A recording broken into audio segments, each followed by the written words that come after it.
Thank you for joining us right here on Youth House. My name is Abdullateef. Sir.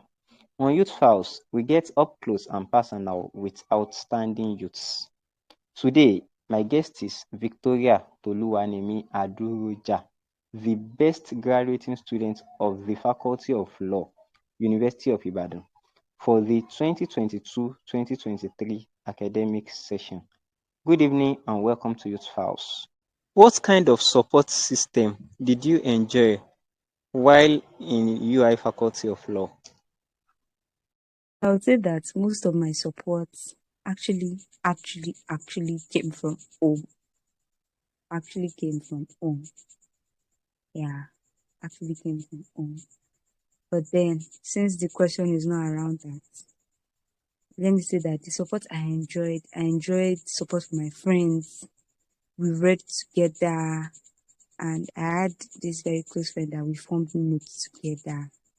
So reading together, forming notes together, written past questions together, sharing experiences together, ranting, just those random rantings as a student that you do. So I did that to my friends. Then my lecturers too. Some lecturers were really, really helpful, especially when I had to prepare to travel out around like mid of a semester. So they were really helpful in like writing letters of recommendation for me and helping me with like advice and all how to go about it. So and also that support I enjoyed specifically from some of my lecturers were letters of recommendation, because if not for them, most of the scholarships I won, I might not have won them today. So then I enjoyed support from some juniors who were magnanimous enough to, give me helping hand sometimes. Then I also enjoyed support from specifically some roommates, not all, but then some roommates were very good. There was this roommate I had that left her own book and actually revised with me the morning of an exam because she didn't have exam that day. So she told me to bring my material, and I started saying what was there, and she was looking at it. Anywhere it was not correct, she would correct me again. And yes, so that was the kind of support I got. Wow, you talked about a traveling. What was the purpose of the traveling? I would like to know. Okay, so it was for an internship at the United States, Wow. and it's at the O'Neill Institute for Global Health Law. So it was for an internship. I can see that you are so much interested in health law. How did you develop passion? Thank you. So what motivated my interest in health law was just, as I said, childhood experiences of seeing women and girls go through a lot, especially in terms of their health rights being abused, even their human rights being abused. That made me interested in health law. So when I did sexual and reproductive health rights law on 200 level, I found out that out of like all the subjects that I did, it was what appealed to me the most. It really, really appealed to me. Like I just found it easier to read.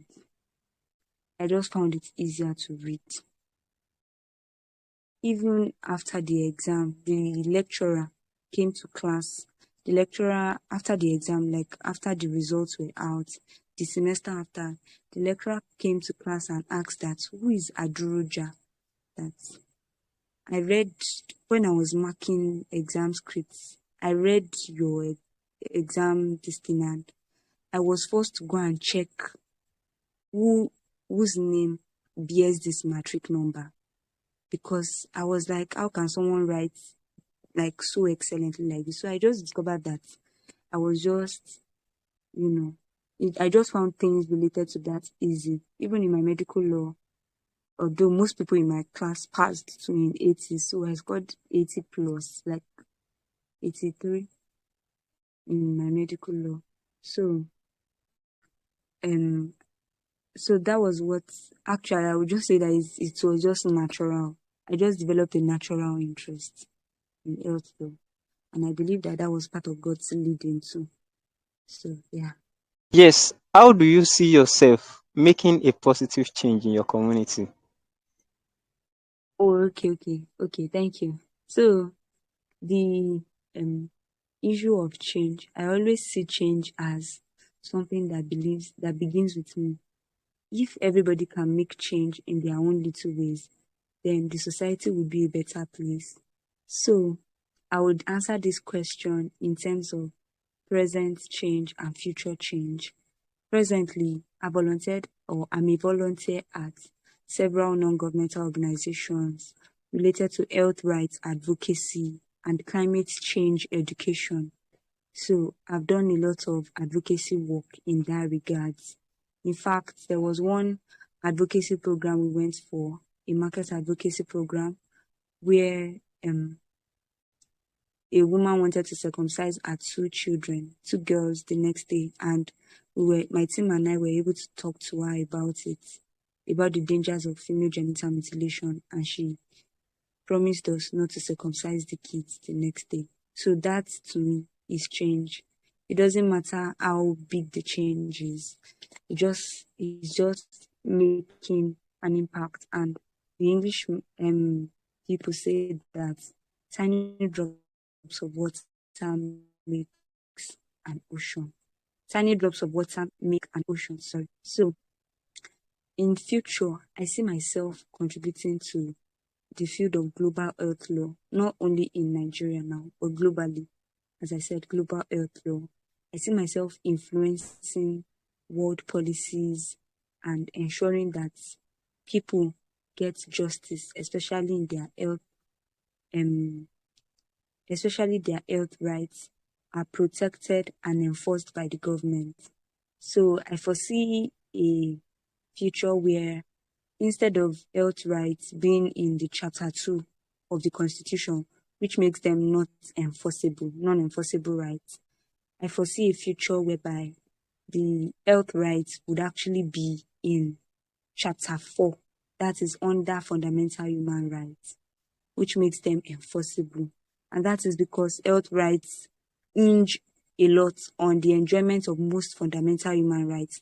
Like if a person is sick and is not attended to in the hospital, is denied access to medical services, the person can die, which of course can infringe on the person's right to life. So I see myself impacting world policies, fighting for the rights of women and girls that have been violated, and empowering women throughout the world. Really insightful. Now, on a lighter mood, if you could have dinner with any figure in the legal profession, who would it be and why? Okay, if I could have dinner with any figure in the legal profession in Nigeria, it would be the newly the new Chief Justice of Nigeria, which is Justice Kekere Ekun. Like, I'm just in awe of how she did it. I'm in awe of how she did it. So if I could, I would um have a dinner with Justice Kekere Ekun. Then in the world,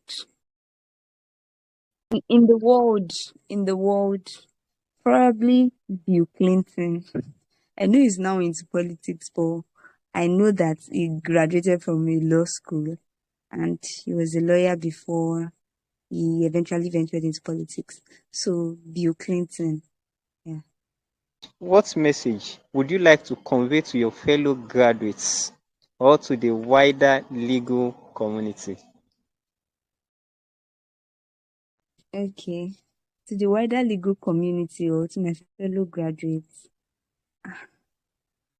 okay. There's only one message I've been passing, and it is that God cannot mismanage your life. That's just it.